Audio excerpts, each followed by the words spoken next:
Kita ke berita selanjutnya, Tribuners, tumpukan sampah di Tanjakan 2000 Ambon tak diangkut, pelajar minta kepedulian pemerintah. Tumpukan sampah yang berada di sisi jalan Tanjakan 2000 kawasan Kebun Cengkeh, Kecamatan Sirima, Kota Ambon, mengganggu aktivitas pengguna jalan.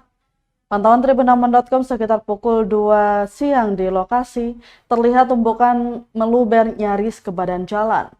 Saking banyaknya, sampah-sampah itu nampak seperti bukit kecil. Para pengendara roda 2 nampak menutup hidung saat melintas. Persoalan itu kemudian memantik perhatian dari sekelompok pelajar di Kota Ambon.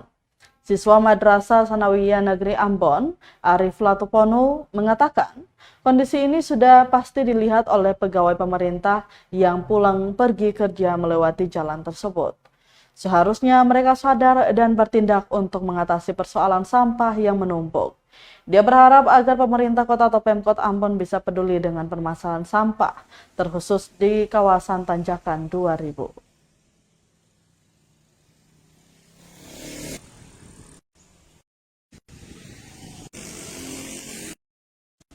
Merasa prihatin bahwa sampah-sampah ini mengganggu warga masyarakat yang lewat di sini, mengganggunya tentang bau dan kotoran, dan sudah kawat.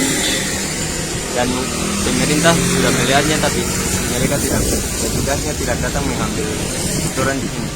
Ya, kami harap pemerintah bisa perhatikan sampah-sampah ini supaya petugas datang mengangkut sampah ini dengan supaya bersih dan tidak mengganggu warga masyarakat Kota Ambon.